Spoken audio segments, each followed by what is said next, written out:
If this is your first time here, welcome. During our shows, we interview successful entrepreneurs and investors to spread knowledge, advice, and actionable tactics to help others in the pursuit of financial freedom. We discuss successes, failures, systems, motivation, experiences, and key lessons learned along the way in hopes that these stories help you along your journey. Tune in every Wednesday to get your weekly juice. If you've been here before and you like what you've been hearing, please subscribe, share with friends, rate, and leave a review on Apple Podcasts. That goes an extremely long way for us. It's simple. Just click on your podcast app, type in the podcast name, click on reviews, and let us know what you think. The more ratings we get, the more eyes we'll get on our show, and in turn, we'll be able to provide you all with high-quality guests. You can also find us on Instagram at weeklyjuicepod for daily content and personal finance tips to assist in your journey towards financial freedom.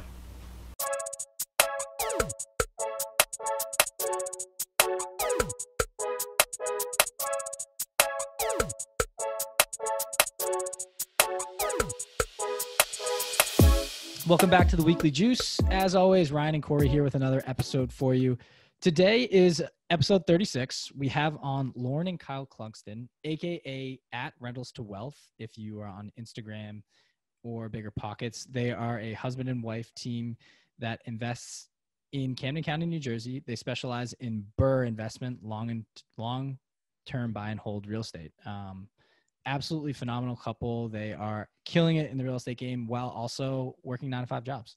Yeah. And like I said, we say this every episode, but this one, they literally have a novel's worth of wealth for every single question that we asked them. We went from funding, we just talked about a lot of different topics, and every single one that they had amazing, tangible answers that people could take away. They were also the first show of the Bigger Pockets Rookie Real Estate Podcast, and they have a Bigger Pockets, what is it? Like mini series? Like a mini series. So they're very, very active on Instagram. It happened to be right in Ryan and I's backyard.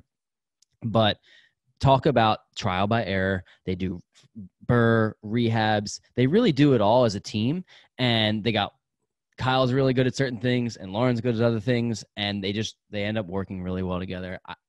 I'm telling you, this is one of the episodes you're going to want to listen to and put on repeat, because if you're interested in investing in real estate and are nervous to do so because you have a 9-to-5 job and you're curious and worried that you won't have enough time, listen to this episode and they will walk you through step by step how they manage every single part of their business and give you advice along the way.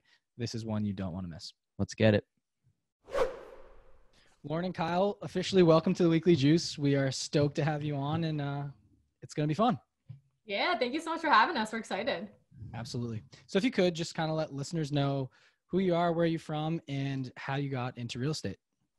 Yeah, so we're Kyle and Lauren. We invest in New Jersey, and we started in 2017 with a goal of just getting into residential multifamilies. We did have a mindset shift into a cash flow goal, so we did expand into single families, and we currently have 5 properties, 8 doors. Yeah, and we started out by house hacking. We were engaged at the time, and we were renting an apartment, and, the next step is to go buy a house. And I was like, a mortgage payment, that's a lot. So we just tried to figure out, how can we not spend that much money on housing? And I had a decent chunk of cash just from life savings sitting in the account. So did some research on different types of investing and came across real estate. And I was like, this solves 2 problems. We can invest at the same time and reduce our housing costs. And I was going to say we dove right into it, but we had analysis paralysis for a pretty long time. And then we dove into it. And ever since that first house hack, we got that first rent check from the tenant, paid all of our mortgage, insurance, and taxes except $25. I was like, this is genius. And we've been house hacking or doing other things to cut our expenses since. We've never paid a mortgage on our own. That's incredible. So you said analysis paralysis, and I think a lot of people that are listening to podcasts are in that same phase right now. They're soaking up as much as they possibly can, but they never take action. What's your definition of analysis paralysis? Basically that you're convinced that the more research you do and the more podcasts you listen to and the more books you read, you're going to be more prepared. And in the beginning, that is true. But then you kind of get to this point where the return on the research isn't as much anymore. And you kind of just have to make a jump. And we were in it for so I was actually looking the other day. I created like my Bigger Pockets account, I think in 2012, and we didn't invest till 2017. Oh, wow. So it was like by the time that you brought it up to me and then we actually started, it was like almost 3 years. Yeah. And then like a solid year of over research, I guess. That's all it becomes really, is over research, because the lessons that you're going to learn taking those steps and just diving yourself into it, you're just going to fast forward your learning. Yeah. And at that point, it's all rooted in fear, and you kind of just have to take a leap. Yeah. So funny that you say that, because I don't know if it was Brandon Turner, but it was a real estate investing podcast that I was listening to. And they're just saying it's more important that you make a decision than the decision that you make, because it's going to steer you after that. So it's funny that you guys took 3 years, and we were on a Chad Carson's podcast recently, and I kind of thought in my head, I said, how long is a good amount of time for people to get to analyze? Because you do have to learn. And in my head, I put 18 months. Like, I think in 18 months, you can learn enough about this game to at least press the go button. But the fact that you took 3 years, maybe that's why you're a little bit further along. I don't know. There's no science to it, but like, as soon as you dive in, like you said, Kyle, you'll end up seeing the returns on it. So I think it's pretty cool that you are open about how long it took you to get started, you know? So before you got into real estate, I want to just kind of paint a picture here. What did you do before for like your W-2 jobs or 9-to-5s, if you had them? We had them and we still have them. So I went to school for video production. So I've been doing corporate video since and still. So right now I work at a university doing corporate video. And then I graduated in 2011, and it took me till 2014 I wanted to get into law enforcement to some aspect. And it took me 3 years. Anybody that's been through the journey of trying to get in can relate. It's very difficult to get in, and it takes a long time. So in the meantime, Hurricane Sandy hit, and my family has a house in Seaside Park. Wow. That just growing up, my father was always do-it-yourselfer. So we renovated the entire place. And it was the first time that we put all of those things into one renovation, which then kind of turned over to our investment strategy. And then that took me up until the time that I got hired. So that was your first taste of real estate, right? So it was, yeah. And I hadn't even talked about investment until it was probably about maybe a year later that Lauren kind of dropped Brandon Turner's original ebook, The 7 Years to 7 Figures, on me. And I read that, and I was just hooked from then on. That's awesome. I read that too. And that was actually the first thing that got me going. So it's pretty funny. I'm sure it's that case for a lot of people who listen to Bigger Pockets, but yeah, cool. Yeah. I read the Ultimate Beginner's Guide. I don't know if that's like evolved into that, but Brandon wrote it. So yeah, the 7 thing is like, it's real short, but it's like, it's like super short. 5-page ebook. I printed it out on printer paper, stapled it, and gave it to him. So what I'm gauging here is Kyle's more the hands-on DIY guy, and you're the analyst numbers person. Yeah, I would say like I'm the back end business, and Kyle's like anything that has to do with renovations. So basically, we both look for deals because it's fun, right? And we've been in it long enough now that we're kind of like overflowing into each other's kind of roles, but we try to stay in our own lanes.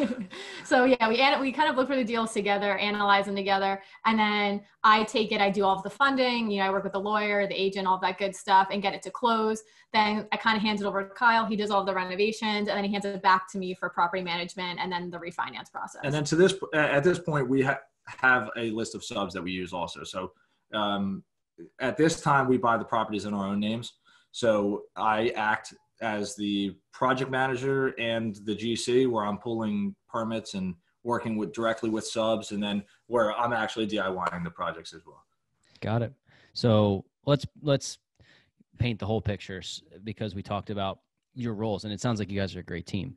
So what does your portfolio look like now? And then we can talk like about your strategy and how you got there. Mm-hmm. Let's start with property number 1. All right. Let's show them what it looks like at the end, and then we'll step back. Okay. All right. Go for it. I love it. She was like, "No, we're gonna do it this way." I want to do it my way. Well, because then we can just take the reins, dude. Let her have it. That's funny. Happy wife, happy life. Come on, baby. Exactly. So we have 5 properties, and it consists of 3 single family, a duplex, and a triplex. Okay. Is that good for you? You want to start with property number one? Yeah, now? so we're gonna start with property number one now. So, so it was funded with savings, and then renovations. A large portion was 0% credit cards. Interesting. Wasn't the best deal. We did have to leave some money into it, so that it's still cash flowed, but we learned a ton during it, management, and then just like developing scopes of work, working with subs, just developing subs and meeting different trades was huge. And then we kind of started developing our goal at that point. And at one point it was doors, which really doesn't make any sense. All right. So then we redeveloped into a cash flow goal. When you say doors, real quick, just like the amount, the number, right? The number of doors. Yep. All right. Because then we got to a point where it was like, all right, well, you can have as many doors, but what are you cash flowing? I mean, that's really the most important question. So we then turned it over into a cash flow goal, where we now sit at our 10-year goal of being $20,000 a month in cash flow, and that's after reserves and everything is set aside. That's pure profit to us. And where he's going with this is that we originally were like, we want small multifamily all the way. And after we got our first duplex, we're looking for the next small multi and we couldn't find anything. It's hard. And I just happened to switch the filter on Zillow to single family and found this like really cute little market that had really affordable with high rent single family homes. So that's where we went for properties number 2 and 3. Correct. Yeah. And then circled back for property number 5. Well, so property number 2 was funded with, again, savings. Mm-hmm. Property number 3 was private money. Where we burned it, refied, pulled enough out to pay our investor back, and then had enough left over to put the down payment on our 4th property, the triplex, which will be a BRRRR. We inherited tenants, and with COVID, it kind of was a sticky situation. Slowed us down a little bit. So before we get too far into it, I want to touch back really quick on, because we're going to go into funding and finding deals, but you said you used a 0% down credit card to pay. So you had your savings. Just walk me through this. You had your savings, and then how did you use a card to pay the next portion? Yeah. So we had a little bit of cash, right? Because obviously you can't, some contractors or some subs either, want you to write a check or something, might not necessarily take credit card, but I don't even know if we like looked for this. It was one of those things where we got something in the mail and it was like, hey, you could open up a 0% credit card for 18 months with like a $10,000 limit on it. And so that's what we did. We racked up that credit card with Home Depot and Lowe's, used the little bit of cash we had left to pay all of the subs. And then when we refinanced, we paid that credit card back. And now it's to the point that credit card companies know we do that, I guess. So we get those in the mail a lot, but it's to the point now where you don't necessarily have to rack it up in credit card charges. You could write yourself a check for the max amount and then use it as cash. And that's what we ended up doing with our triplex as well. Yeah. And if you're not BRRRRing, I don't suggest doing that. If you're not responsible. That's what I was saying. You have to be essentially BRRRRing to do this. Yeah, you definitely need to be BRRRRing. Can you explain or have some sort of strategy where you're going to be able to pay it back, because then you're just putting yourself in debt, and that's no good. By the refinance, right? So are all your properties essentially some form of a BRRRR? All but one. Yeah, all but one, because the first one was a house hack BRRRR, right, kind of, and then the second one was the only one that isn't. Mm-hmm. Got it. Can you explain what? Yeah, I think there's some listeners who may not know fully about exactly what a BRRRR is. If you could just walk them through your process with the BRRRR. Mm-hmm. BRRRR is a wonderful acronym for recycling money in real estate. So it stands for buy, renovate or rehab, rent, refinance, and repeat. So you basically buy a house, and let's use some numbers. So we'll actually use property number 3 because it's one of the best deals that we've had. So we bought this house for $25,000. We put $40,000 into it. So we're all in for $65,000. Yep. We placed a tenant for $1,325 a month. Then we got it appraised and refinanced it. It came out at $117,000. So that means you're in with that equity. You have the equity between 65 and what do you say, 117? Yep. Yeah. And then we did okay. Exactly. So then we did a 75% LTV cash out refinance, paid back our private lenders, and had some cash left over at the end. And it's a great way to basically take that initial seed money and just keep reusing it. And that's how a lot of people are able to scale and grow their portfolios pretty quickly. Would you agree with the fact that, I think one of the things that got me stuck on a BRRRR, like I didn't exactly know how it worked. Would you agree that it would make the most sense to buy, you have to purchase the property. You don't have to, but it makes the most sense to purchase the property in cash, or your private money serves as the cash, right? So you have to cover the entire cost of the purchase with cash, correct? The upfront purchase. Ideally, yeah, because our first property, the duplex that we house hacked, we BRRRR'd it and that we refinanced to pull money out, but we bought it with a conventional loan. It was too expensive. We wouldn't have been able to buy it in cash with private money or hard money really even at that point. But technically, since we were financed, we BRRRR'd it. But ideally, you don't want to do that just because closing costs and there's so many fees. It's like, why are you going to waste that conventional? Cool. So we talked about how you went from multifamily to single family, and you have kind of a blend of the two, which I think is cool, because if you can't find something that works in one, you can pivot, but also still stay in your same criteria. So I want to talk a little bit about that. Do you have specific types of neighborhoods that you like to look for? Is there something that catches your eye that says this is a good neighborhood for us to invest in? I don't know if you rank it from A to D, or if there's just, some sort of classification system. I'm curious about that. So we invest right now currently in two different markets. All right, one market is there is the potential for appreciation with the properties and the housing around it. And we hope that there is, and some research that we've done shows that there good possibility that it will. The properties are cheaper, but the tenant pool is a little bit rougher than our other area. Yeah. So right now it's a cash flow play. Correct. But that's where we're able to do these like perfect BRRRRs. Yeah. But we do like the area because the school system, while it's not, a 9 out of 10 school system, it is like a 5 or 6. And compared to the surrounding neighborhoods, it's one of the better school districts out of the surrounding towns. And so people are really looking to rent in that area to get their kids in that like one step up school system. So it's been really great. It's a nice working class area. We really love it.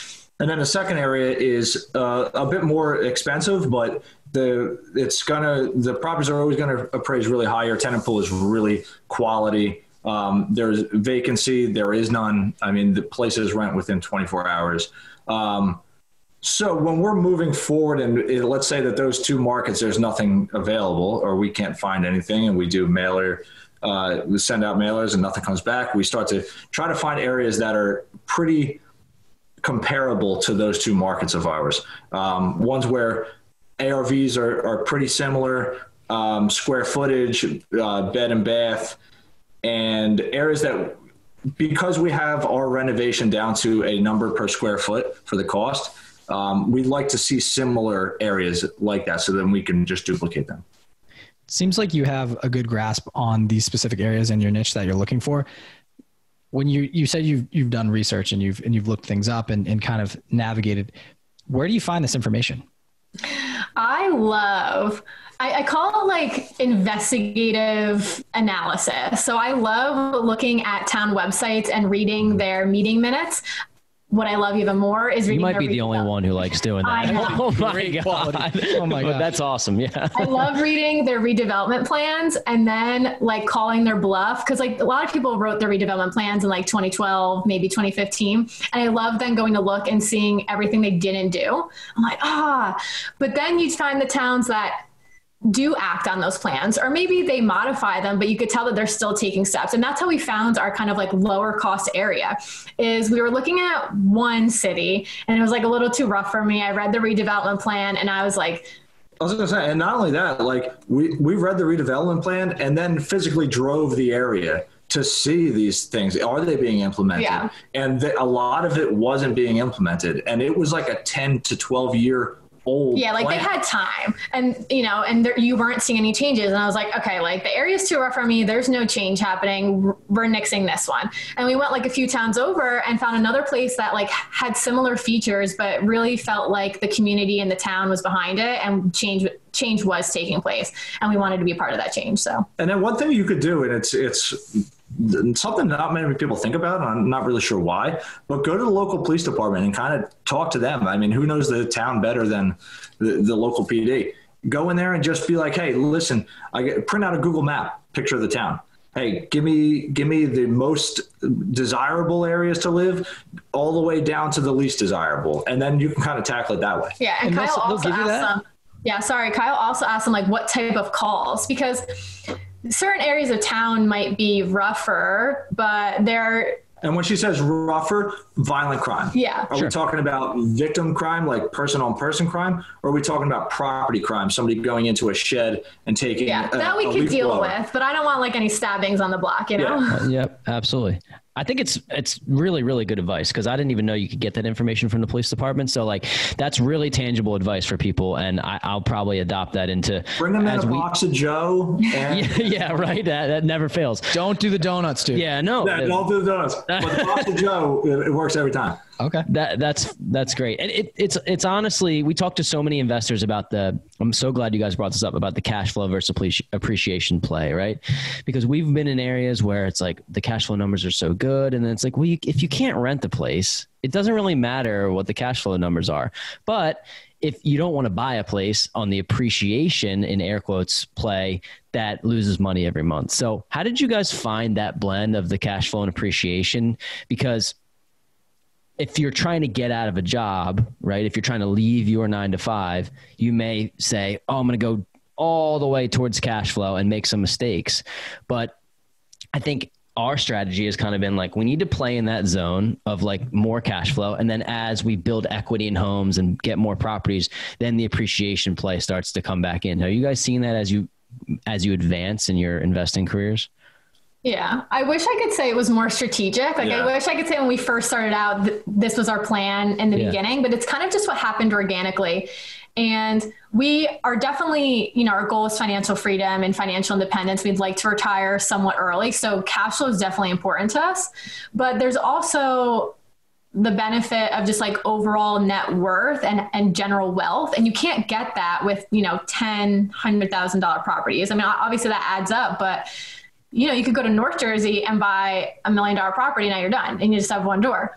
And in 10 years, it's worth 2.5 or whatever, right? If exactly. Yeah. So, the principal pay down each month in a higher priced property definitely has its benefits over something a little bit more affordable. And just like Lauren said, it's not like a really sweet story. Like all we did was we wanted to utilize owner occupant financing for a house hack.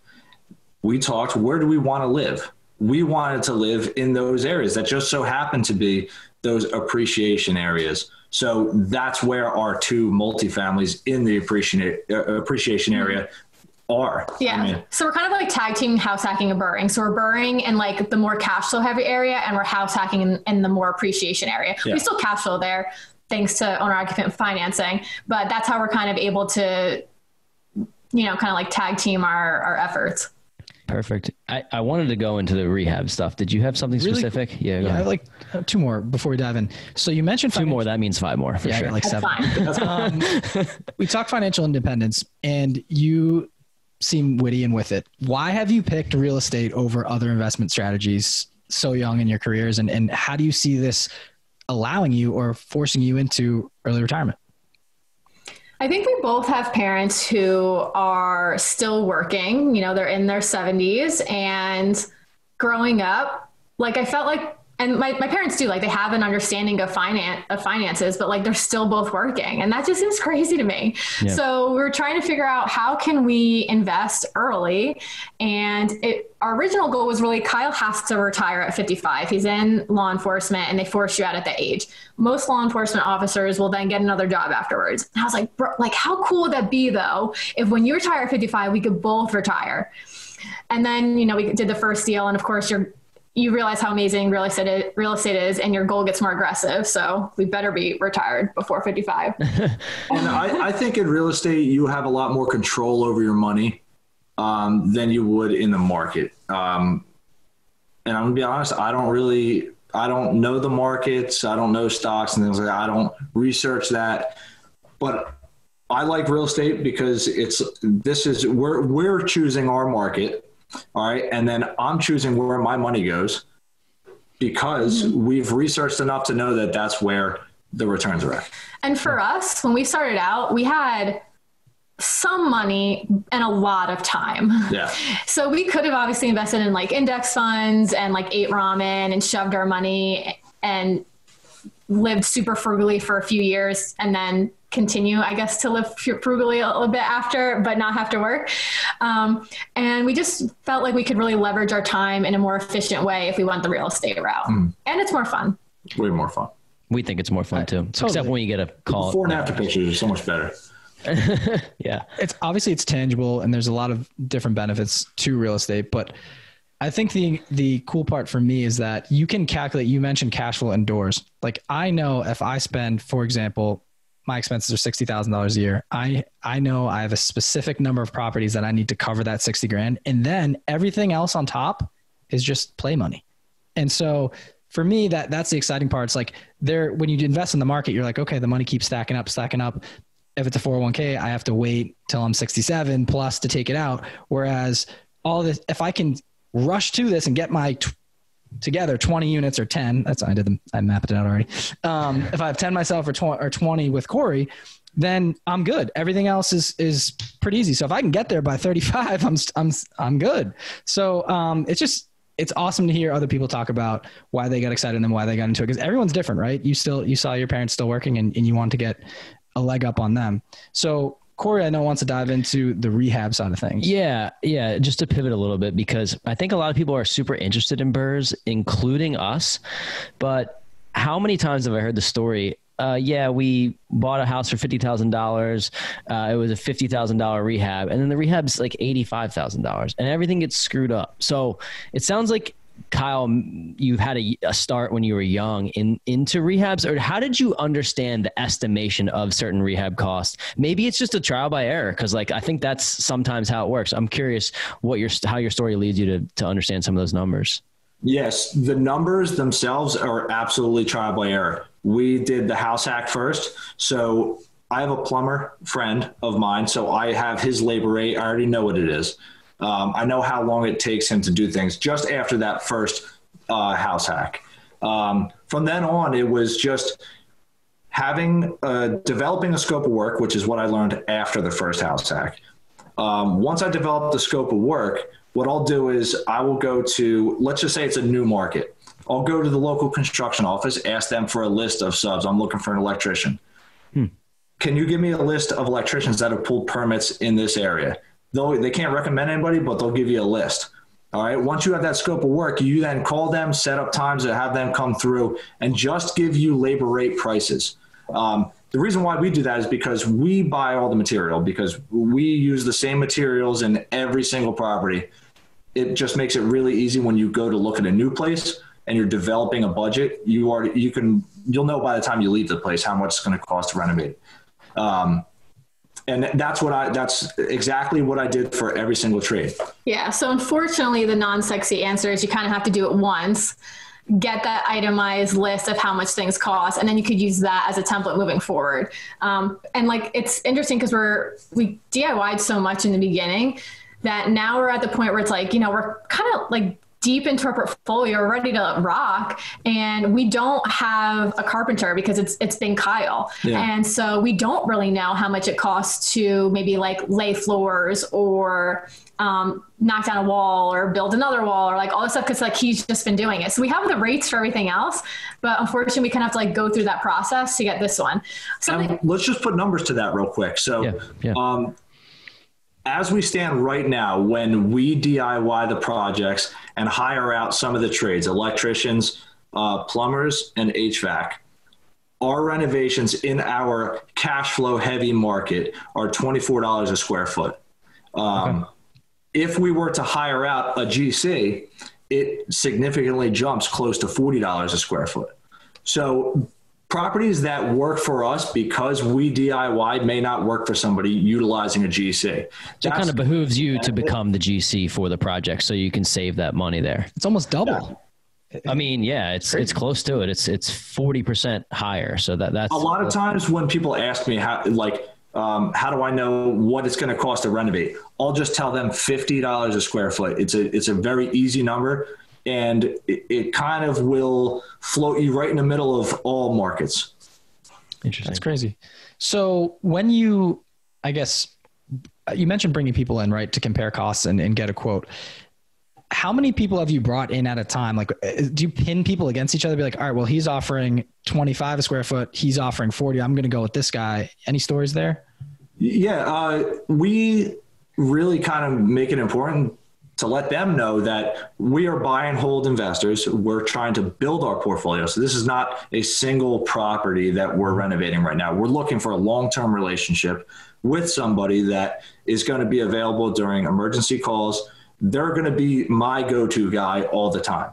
And that's the way I pitched it to everybody. And I'm super honest. I'm not just doing it to get a good deal. So I probably buy trade probably about eight subs, different companies per sub. Wow. That's very interesting because it's funny if you don't have the fact that you build the relationships with the contractors is so important, because if you don't have that, when we get a call from a tenant and we're starting to build our network, right? We have, I'd say 1 or 2 in every trade that we can call. But if you don't have that, all you're doing is buying yourself a job to go out there and fix it yourself. For Ryan and I, that's a shitty job because none of us know how to do any of it. For Kyle, maybe you like doing some of it, so that makes sense. But for us, it's like we have to have that network. So it's really cool that you've developed that. And 8 per, like that's, you have so many people to call for specific tasks. It can shoot you in the foot being handy, because when we first started out, Kyle went to every maintenance call. And now that we're like, and we lived local at the time. Yeah. And now we're like, no, we want to move back. We want to separate ourselves.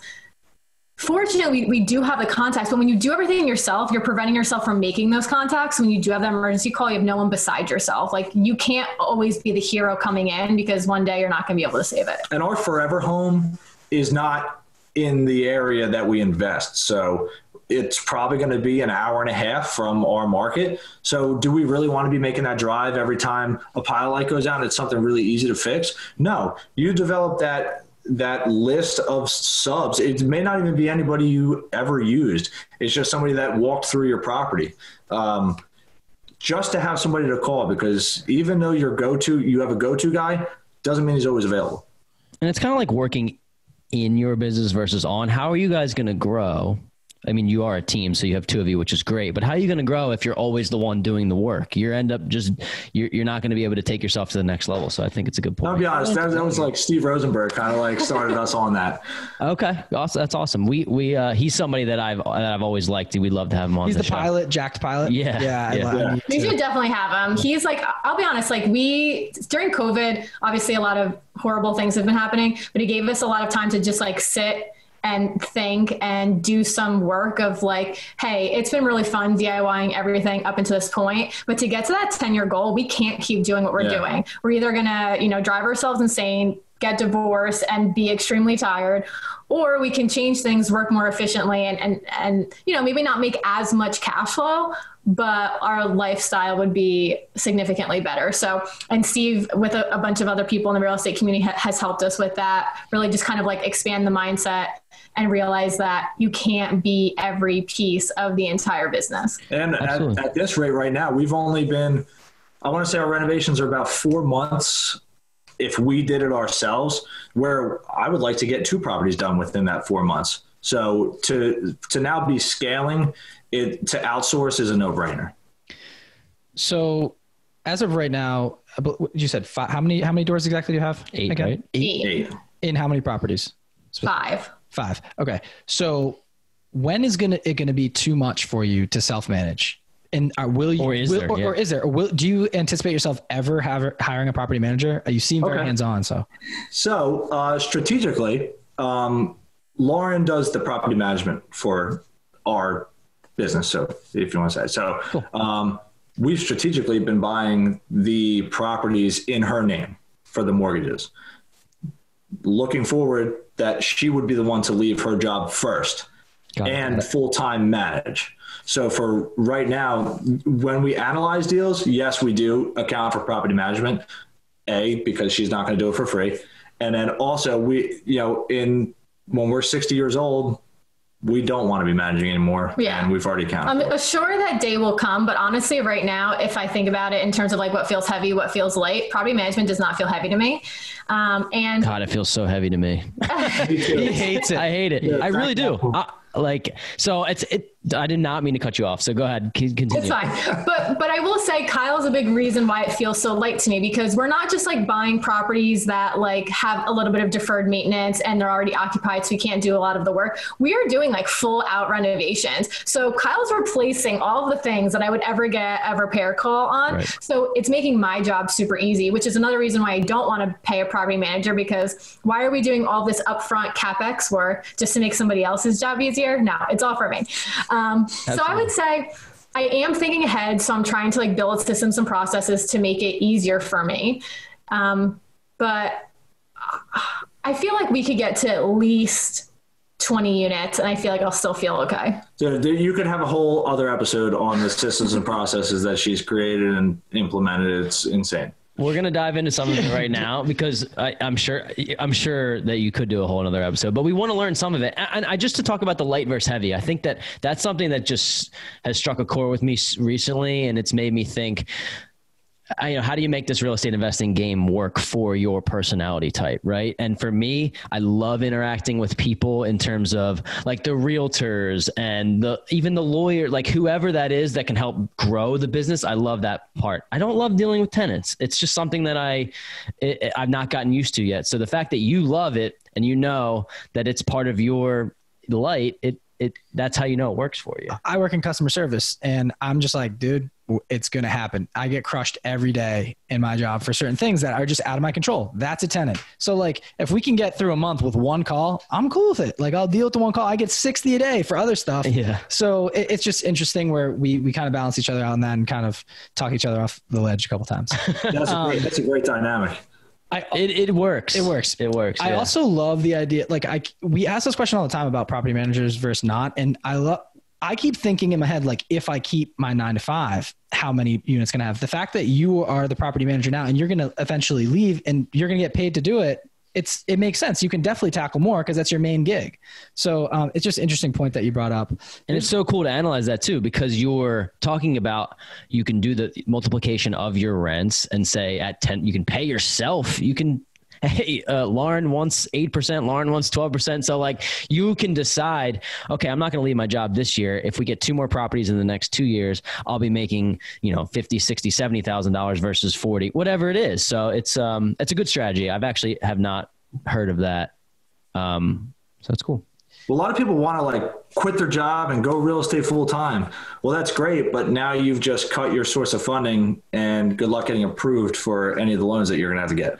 Yeah. So. And it would make sense that you guys like how much did house hacking in the beginning help you fund your first couple deals like that? The fact that you don't have a mortgage expense, it allows you to just free up some of that heaviness of like, how much is this rehab going to cost? Well, you're paying $0 for your mortgage. So, I mean, I think that's the best way to get started. It made things a little less scary because we obviously went over budget on the first renovation. And it was definitely comforting that we didn't have this huge bill we had to pay. It was like, all right, taking $1,000 from our paycheck and throwing it towards the renovation cost. So that worked out really well. And then because we didn't completely cash out on that first property, just because we wanted to make sure we were still cash flowing, we were able to take out a home equity line of credit. And that's what we used to buy our most recent property. So that first property just keeps giving to us, which is awesome. And it's all about just getting started. So I know you wanted to jump in here. You two are a perfect example of people that have careers and are extremely successful in investing. And it's almost, if you look at let's say your Instagram page or you start networking with you almost think it is your main gig. And before we get into, I want to really get into funding deals, because you've done clearly a lot of different ways of funding deals, but how do you have time, or how do you set your schedule to do the renovations, to analyze, to do every facet of the real estate game? People are probably looking at it like, okay, he's in law enforcement, she's cutting videos every day in production. Like, what are they even doing? Like, how do you even get to the property? Yeah, when do you sleep? For the first couple of years, not much. Yeah. And then it was a lot of just verbal, this is what we have this day, this is what we have this day. And was not ideal. It was, we would miss certain things. You'd prioritize in your head what things were more important than others and double book yourself. So we ended up reading Traction. I don't know if you guys have heard of it, but our company actually is going to read that. Like the 9-to-5 company that I work for, we started to read it. So yeah. Yeah. It's not essentially like a real estate book, but you could take a lot of those lessons from that book and implement them into your team. For example, we started weekly meetings, and it kind of lays out 2 weeks worth of everything that we're doing.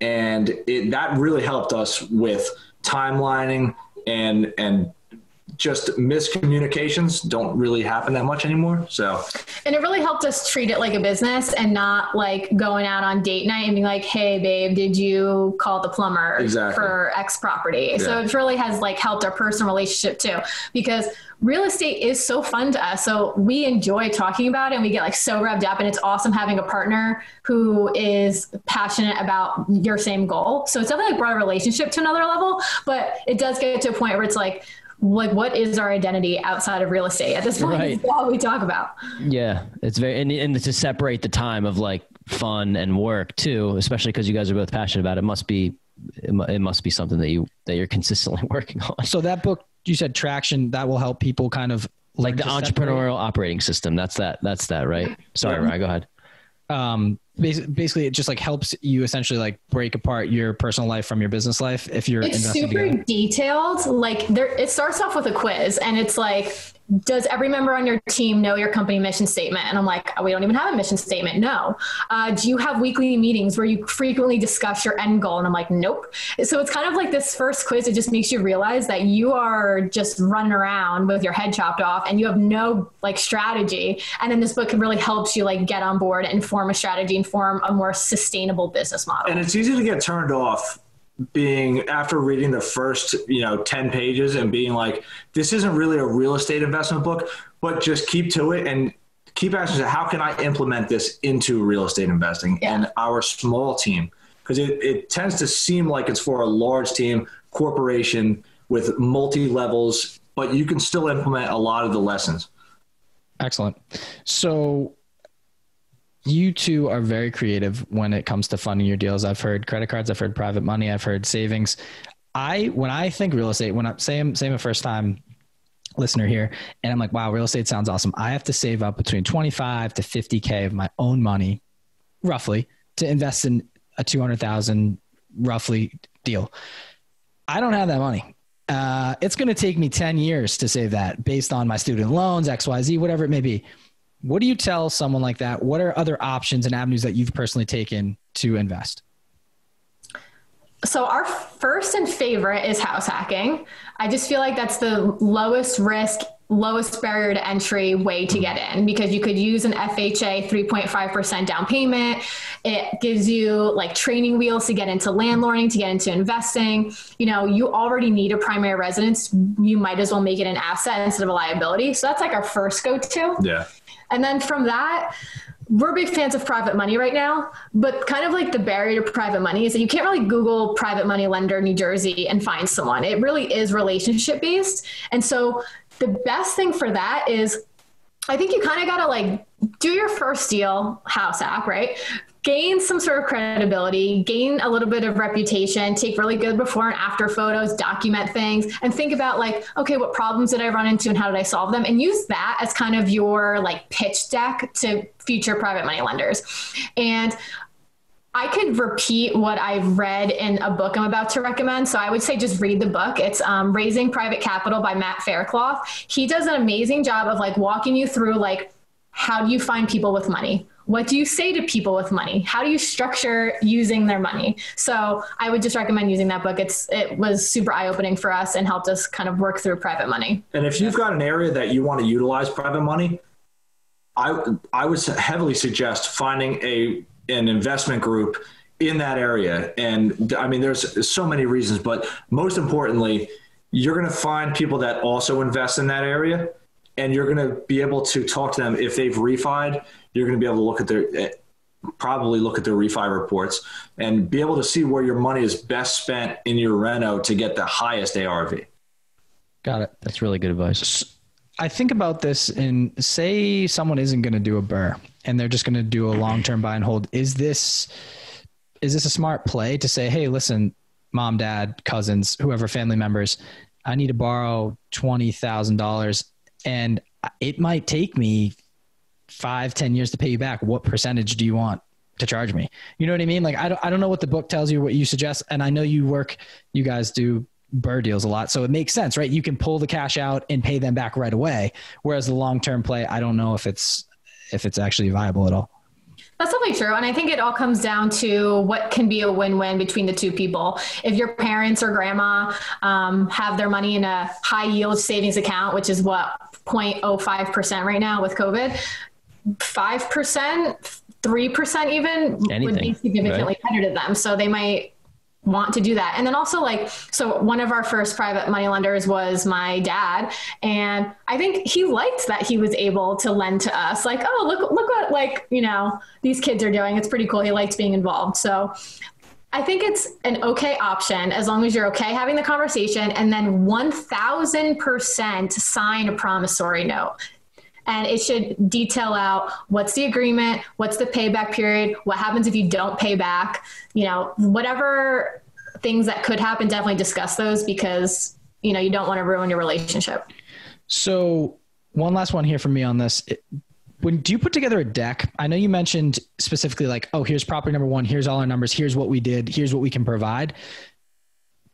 What kind of deck do you create, or I guess pitch document for private money lenders? And is that the same one you would use for a family member as you would if you would bring it to an institution? Yeah. So I'll start off with, we've created a example deal based on our properties that we hone in on for BRRRRs, specifically like 3-bed, 1-bath, 1,200 square foot.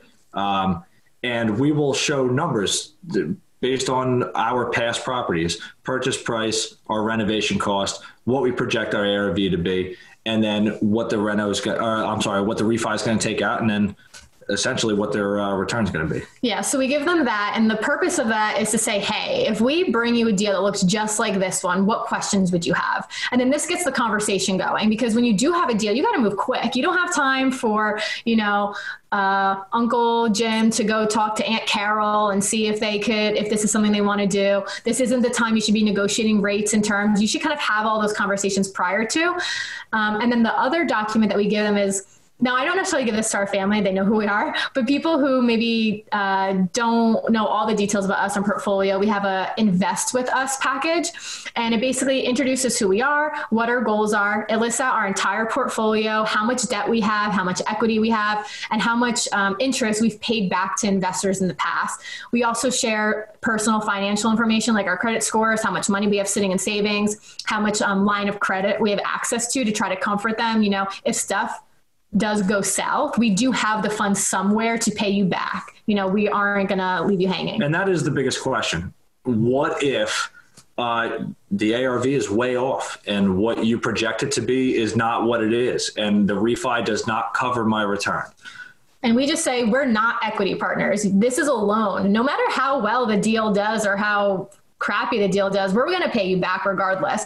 And if we have to leave some money in the deal, or we have to bring money to closing at the refinance, we'll do that. Exactly. Can you give us maybe it's one of your deals, obviously, that the exact numbers, break it down like, okay, we borrowed this amount and we promised we'd pay it back at this time, and that's what we did. And like, just kind of painting the picture for like a personal deal. So we kind of talked about the one that we used pure private money before in the beginning with the 25,000, but I can kind of like expand on that a little bit.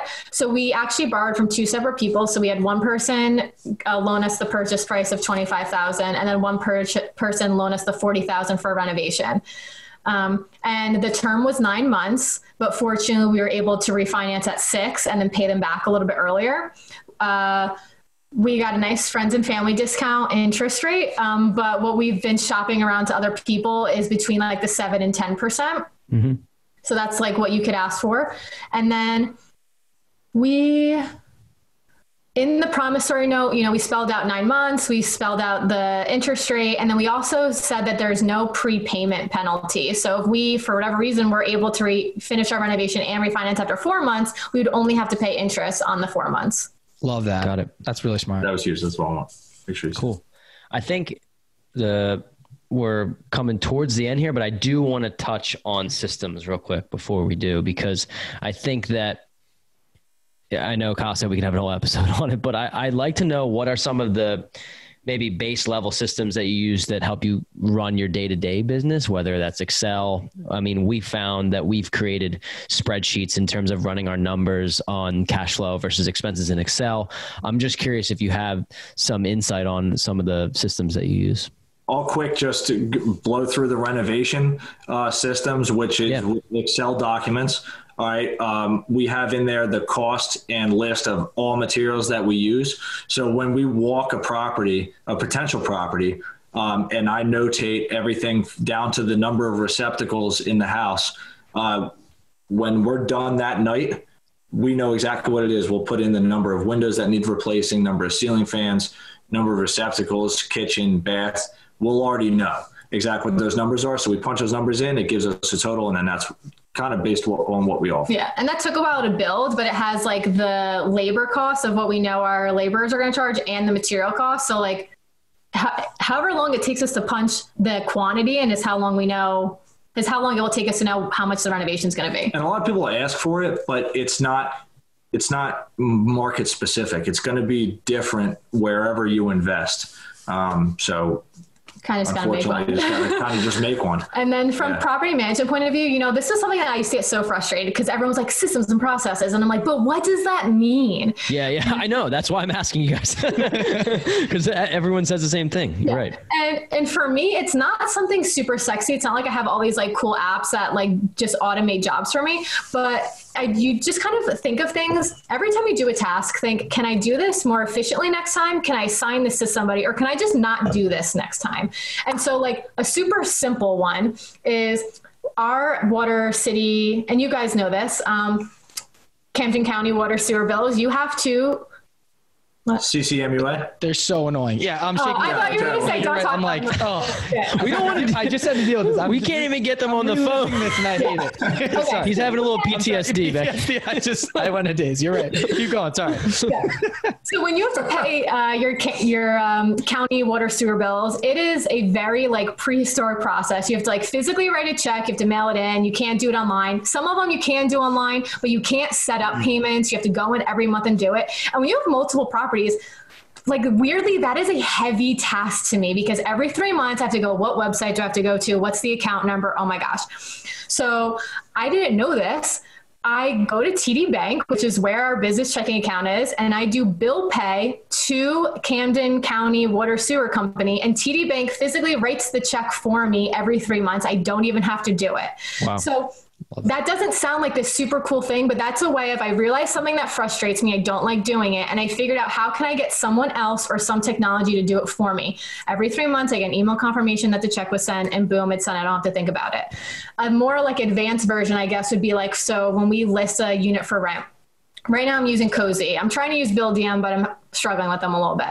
So I list the unit for rent, and I made the mistake the first time that if anyone who wanted to see the property, I was going to show it to them. Yep. And because of house hacking, I just ran downstairs, turned the lights on. It was no big deal. But now that we don't live so close, that's an issue. So list the property for rent. I use a specific email address for all listed rental units. And then people email the email address. I have an automated response that says, hey, thanks so much for your interest. Please fill out this pre-screening questionnaire. I send them a Google form. They fill out the form. It's their name, their information, how many people are going to live there, what's your credit score, all that good stuff that matches my minimum rental criteria. At the end of the day, I review all the forms. I email people back. I say, hey, sorry, based on the information you provided, doesn't seem that you meet our minimum rental criteria in this area. Or, hey, thanks so much for filling it out. Happy to show you the unit here. We're having open houses on these 2 days. Which one can you come to?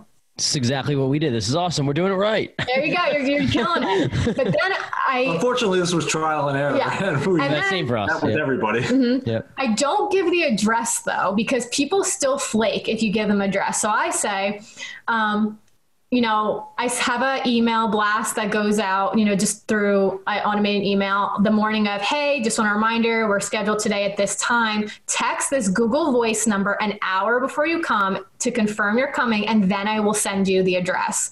Because even though I'm kind of like doing open house style, there's still a possibility that no one would show up, and I don't want to drive down there. So I just make sure that I kind of like gatekeep that address, and that's the last verification form. So, very cool. Because what we did Calendly. I think Rye was busy, so I took 8:30 a.m. to 12:30 p.m. Half-hour time slots. We got 7 people to sign up, and 3 people showed up. So it's very, very cool that, because we did the open house thing too, and also we almost what you guys almost did to a T, but we made the mistake of assuming that people would just do what they say they're going to do. So, Well, and it's awesome not to give the address too, because they can just show up and look. Obviously, they're going to have your address, so they're going to check it out anyways. They're going to probably go peek in the windows and like drive by. So they are, for all we know, they could have seen it and drove by and like, oh, okay, we don't want this one or whatever it is. So without wasting your time. So very, very cool. Wow. Well, yeah. Great advice. Clearly we read the same book or something. And then just like little stuff I could add to that. Standard operating procedures I've been really big into lately. And the whole point of that is like, if you could just document when you do something, then when you go do it a second time, you don't have to think again, like, oh, I need to send this form to this person at this email address. It's already there. I kind of just like treat my future self like a dum-dum, and however I can make it easier for her, I do so. And then the thought process is that whenever I do decide to outsource, whether it's like with a virtual assistant or with a property management company, I now have this like basically stack of SOPs, which is our manual, and I can just hand it over. Very cool. That's a great, because I was always thinking about, once we get to a certain amount of units, what property management company that we would trust, and to have it already built out for them, assuming that they would want to do it the way that you tell them. That's really good, a really good tactic. So I know you two are big on local real estate meetup groups. And I think that it's important for people that are just getting interested, whether they are investors or not, they need to go and integrate and network with people that are thinking about doing the same thing they're doing or have already done it and are way better at it. So in my head, I guess our local real estate meetup groups would be, and they're not so local, but they're the podcast as of right now. Because of COVID, we're just networking virtually, and we will get into it. We are in a local area to you guys, so I'm sure we'll probably join your group. But what would you say to people that are a little bit weary of it? They're like, I don't know. Like, what do these even look like? I'm thinking like I show up to this random auditorium and I'm going to sit in a chair and I'm like listening to someone talk. Like, what do these meetups even look like? So they're usually not as large as actually you just described. Like, that's exactly what I thought, like when I was getting there, first going. And it's not really like that. I mean, usually they're small groups, 50 people maybe. And at least ours, it's a different topic every time. And the beginning, maybe 45 minutes is focused on that topic and there's a speaker. And then the next like half hour to 45 minutes is just free talk and networking and just getting to know everyone, what they do, how they invest, what their strategy is.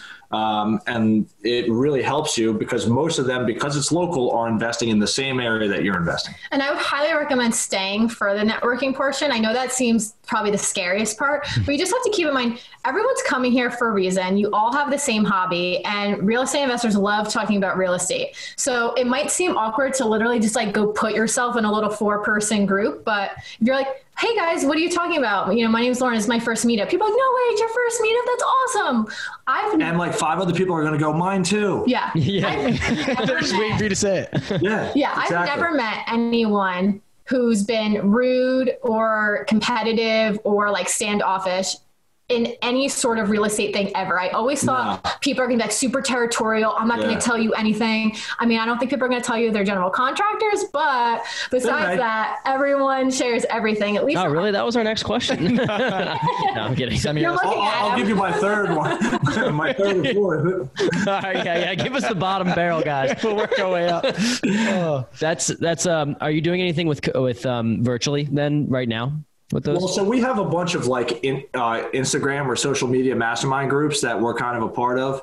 But our investment group, which is actually right there, we're doing like Zoom meetups.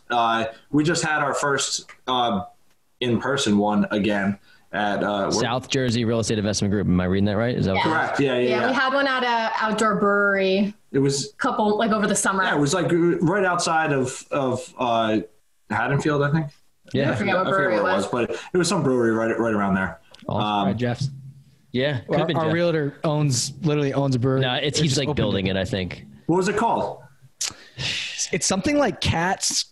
It's something. I'll have to text him, but yeah, our realtor he's an investor too, and he owns a part owner in a brewery. When he does the grand opening, we may need to put a meetup. Oh, definitely. I think he's close. We'll on the side. That'd be awesome. Definitely. 100%. This one was at Lunacy Brewing in Haddon Heights. Okay. Very good. If you get around the area, it was super good. Our producer works for Levante, so we just blasted you out. Yeah, dude. Maybe we'll take that out. But yeah, anyway, he works for Levante, so it's brewing in Westchester. So show up at his address at free beer for all. No. Dude, I lost my train of thought. Yeah, I lost my Oh, you killed me with that. Okay, so you're doing Zoom meetups. Oh, okay. So more often than not, I guess you're not going to a classroom, not going to an auditorium. You're going to grab some drinks, right? Or you're a bar or something like that. And if you're a beginner, you don't have a property yet, that's fine. There are a bunch of other people there that don't have their first property yet. Don't be afraid that you're going to walk into a group of like seasoned investors. It's just not like that. That's not realistic. It's a huge variety of different areas of investment. Definitely. That's very comforting and huge point for people that are listening, because I think people are nervous about that. They get nervous about the expectation of showing up and being a rookie. Like, if you just own that, I think more people will gravitate towards you by owning it. And they're saying, look, I was in your shoes at once, right? Like, people love to talk about themselves and what they've done. It's just human nature. Like, obviously you're going to probably take your arm and put the wing around them. Yeah. One last one. So, okay, we're talking about networking, and I know that you two are huge on social media in regards to networking, and a couple of different mastermind groups you talked about. You were also the first ever guest on the Real Estate Rookie podcast for BRRRR, and I've seen that you've transitioned into hosting like a short series of some sort.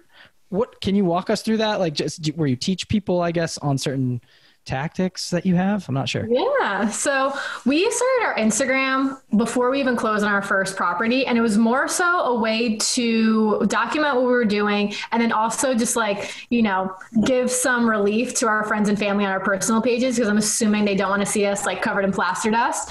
So we started it that way, just like super organically. And it has grown into this amazing real estate investing community on Instagram. So if you have an Instagram account, or if you don't, I would highly suggest starting one and just start getting active in Instagram, because that's where we've just like learned so much. It's a way to crowdsource information. Like Kyle will be like tiling a bathroom. Bro, I was tiling a bathroom. Like I got stuck on a part, and there's a guy that we're just friends with on there just from real estate.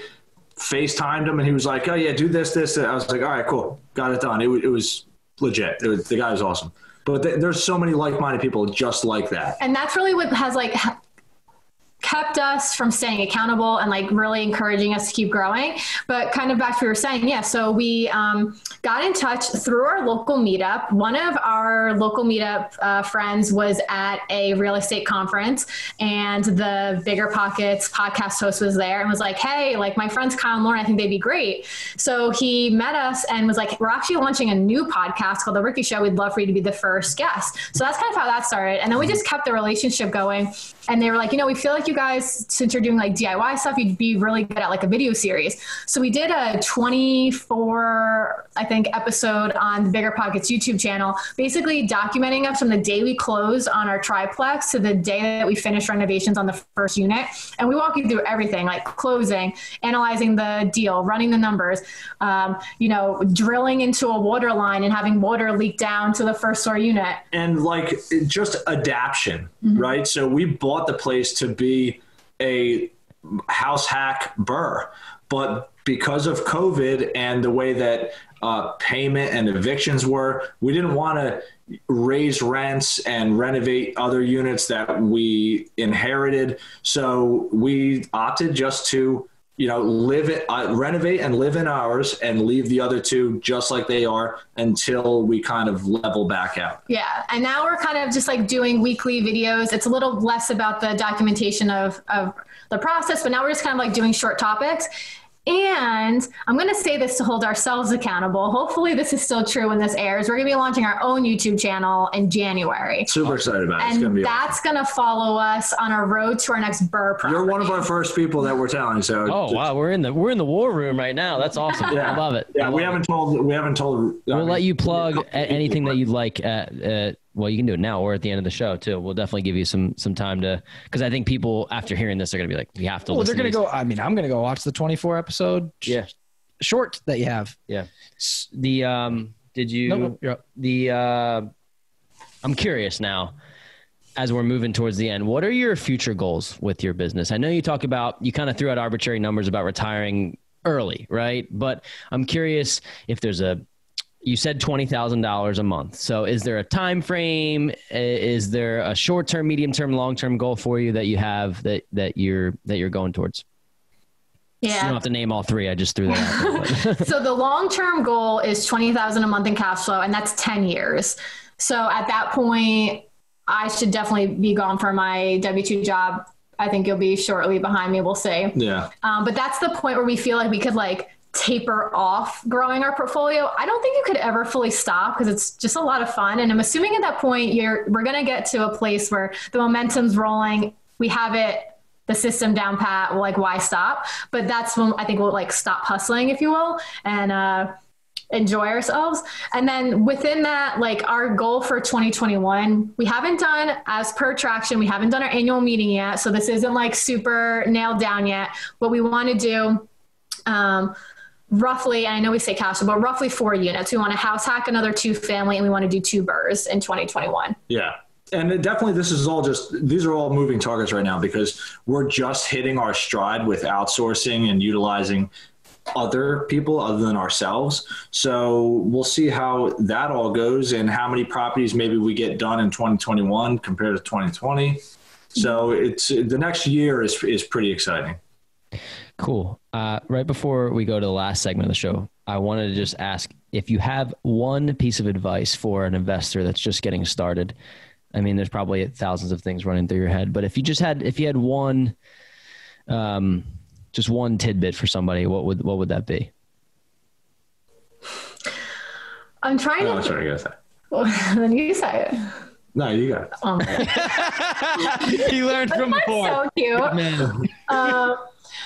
So the thing I always say, which I know isn't super tangible, is that, and we talked about this earlier in the show, you physically cannot get the experience you need to move forward into your real estate investing career without taking action. You can't get over the fear of making an offer without making an offer. And so you really just need to be mindful of that you don't get stuck in analysis paralysis, and you just gotta jump. Make sure you're prepared, but you can't gain experience without taking action. And the only way to do that is to lean forward and take that first step. Love it. Love it. Great advice. The last segment of our show is called The Last Drop. And I was going to ask for a resource or a book or a tool that you'd like to provide, but I actually want you to say that funding book again, because I think that's a really, really good one that people could take and learn a new aspect of the real estate investing game. What was that book again? That was Raising Private Capital by Matt Faircloth. Awesome. And it helped us a lot within the portion of our portfolio that we're in right now, where we're trying to scale and really grow quickly. You're not going to be able to fund it all. Using private money is the way to go. And he talks not only about private money, he also talks about syndication deals or partnerships and just how to structure different types of ways to work with other people and using other people's money to get you to your goal. Beautiful. It's going to be on my list of 500 that I just added after talking to all these investors, but it sounds like a great book. if people are really interested, which I'm sure they are, of learning more about you, maybe getting in touch with you at some level, what's the best way people can get in touch with you? Or you can talk about your YouTube video too, or your YouTube series that you're starting channel. Sorry. We're super responsive on Instagram at Rentals to Wealth is our handle. We answer every direct message that comes to us. We answer every comment on every post. And then you can also, on Bigger Pockets, we have the channel Rentals to Wealth on there, where we also answer every comment. So if you watch an episode and you have a question about something within that episode, shoot the question out there. We'll answer all. Beautiful. Excellent. Well, thank you so much. I mean, I got a lot from this episode. Yeah, this was awesome. So thank you so much for coming on and working with our schedules. We think this is easily one of our best episodes. I appreciate it. And I'm glad to hear you guys are so close to us. So we'll be seeing you at one of the local breweries here soon. Hope so. It's over. Can't wait. Absolutely. Thank you guys.